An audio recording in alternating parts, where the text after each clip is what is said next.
Então, prezados irmãos, o que poderá acontecer se nós estivermos fazendo a obra, o projeto de Deus, estivermos executando o projeto de Deus da forma errada? Em terceiro lugar, haverá medo em lugar de temor. A Bíblia diz, prezados, Davi, pois, teve medo do Senhor naquele dia.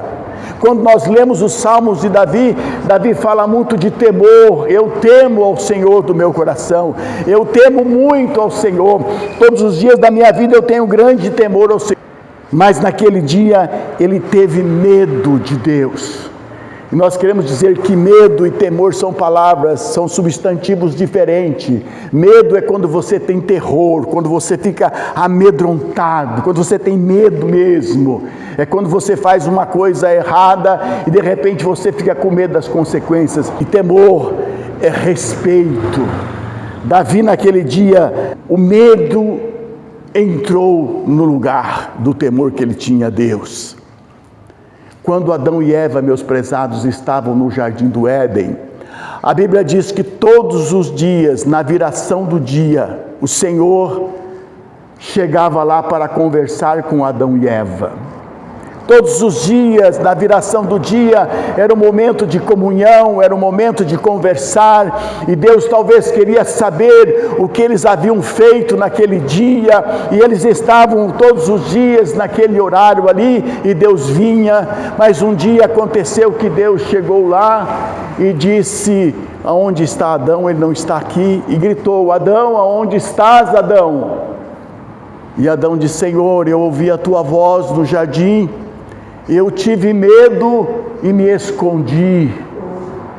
O temor que ele tinha de Deus naquele dia, meus prezados, transformou-se em medo. Por quê? Porque eles tentaram fazer alguma coisa, enganados pela serpente, eles tentaram fazer alguma coisa, de que eles seriam iguais a Deus, que logo eles estariam no mesmo patamar de Deus.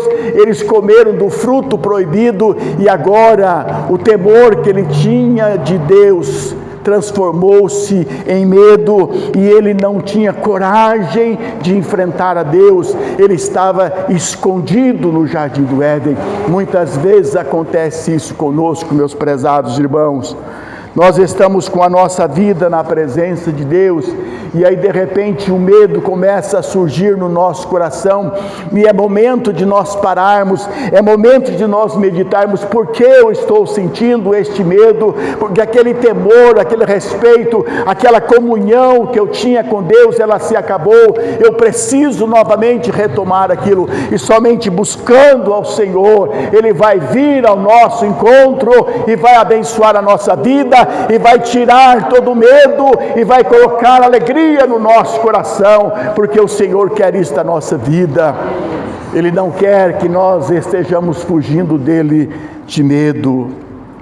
Quando Jacó, prezados, estava voltando de Harã para a terra de Israel, Deus havia dito que ele voltasse.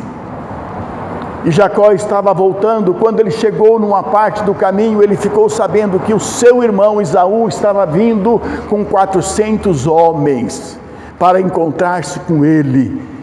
E naquele momento a Bíblia diz, prezados, que Jacó teve medo do seu irmão. Teve medo. Por que, prezados, ele teve medo? Porque ele se lembrou que lá no passado ele e a sua mãe Rebeca enganaram o seu pai Isaque para que ele abençoasse a Jacó. Passaram a perna no velho que já estava cego, e ele recebeu, ele tomou a bênção que era do seu irmão, uma bênção que Deus disse que viria para ele, mas ele, querendo ajudar Deus, fez a coisa da maneira errada, e por ter feito a coisa da maneira errada, ele estava com medo. O medo tomou conta do seu coração naquele momento, e o que ele fez, meus prezados, para resolver o seu medo? Ele foi para o vale de Jaboque, e lá ele esteve na presença de Deus. Lá ele pediu para que Deus o abençoasse, e Deus tocou na sua vida. O seu nome de Jacó foi mudado para Israel, e ele se levanta dali, não tendo mais medo no seu coração, porque Deus havia transformado a sua vida. Muitas vezes, prezados, nós precisamos buscar ao Senhor, nós precisamos falar para Deus: Deus, alguma coisa eu fiz no passado, mas eu quero colocar isso na presença do Senhor, eu quero que o Senhor me ajude, porque eu quero vencer todo medo na minha vida, aleluia. E Jacó, ele alcançou a bênção de Deus. Prezados irmãos, haverá medo no lugar de temor se nós estivermos executando o projeto de Deus, por mais simples que seja o projeto de Deus, aquilo que você colocou diante de Deus, se não estiver sendo feito da maneira que Deus gostaria que fosse feito.